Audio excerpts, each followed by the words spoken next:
Jubilee hills లోని Zora pub లో narcotic bureau పోలీసులు తనిఖీలు నిర్వహించారు. పబ్ లోని ఓ ఈవెంట్ లో పాల్గొన్న వారికి పోలీసులు పరీక్షలు నిర్వహించారు.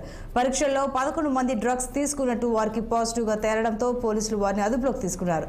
పబ్ లోపలికి డ్రగ్స్ ఏ విధంగా చేరాయి, ఎవరు సరఫరా చేశారు అనే కోణంలో పోలీసులు దర్యాప్తు చేస్తున్నారు.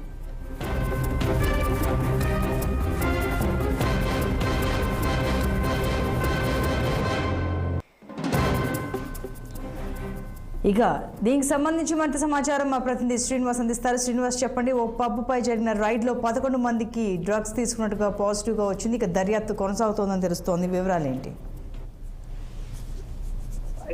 ప్రధానంగా హైదరాబాద్ లో ఎంత పకడ్బందీగా ఈ కట్టడి చేయాలని కూడా భావించినప్పటికీ కూడా ఈ డ్రగ్స్ కు సంబంధించి ఎక్కడో ఒక చోట పెద్ద ఎత్తున దొరకడం, అదేవిధంగా సంచలనంగా మారుతున్న పరిస్థితి కనిపిస్తుంది. అంటే కొద్ది రోజులుగా కూడా ఏదో ఒక చోట మాత్రం పెద్ద ఎత్తున ఈ పబ్బులలో డ్రగ్స్ పట్టుకోవడం, పాజిటివ్ గా అంటే వ్యక్తులకు పాజిటివ్ రావడం అనేది కూడా రోజుగా కనిపిస్తున్న పరిస్థితి. తాజాగా కూడా రాత్రి జూబ్లీహిల్స్ లోని జోరా పబ్ లో నార్కోటిక్ బ్యూరో పోలీసులు తనిఖీలు నిర్వహించారు.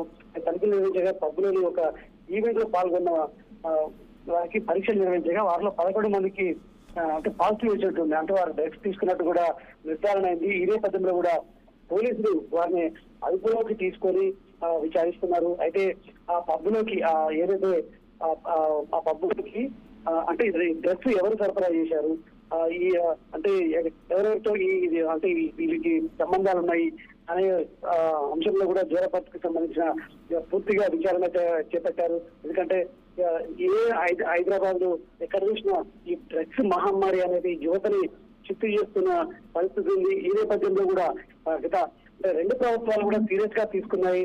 గతంలో ఏదైతే ఆంధ్రప్రదేశ్ ముఖ్యమంత్రి చంద్రబాబు నాయుడు కావచ్చు, తెలంగాణ ముఖ్యమంత్రి రేవంత్ రెడ్డి కూడా ప్రత్యేక సమావేశంలో కూడా ఈ డ్రగ్స్ కట్టడి చేయడానికి 2 రాష్ట్రాలు కూడా పకడ్బందీగా అంటే ప్లాన్ చేస్తున్న పరిస్థితి. ఈ నేపథ్యంలో కూడా ఈ డ్రగ్స్ మాత్రం రోజు పట్టుబడుతున్న పరిస్థితి. ఈ క్రమంలో కూడా రాత్రి జోరా పబ్ లో మాత్రం 11 మందికి పాజిటివ్ వచ్చిన పరిస్థితి. ఈ నేపథ్యంలో వారిని విచారిస్తున్నారని చెప్పచ్చు. Right Srinivas, thank you.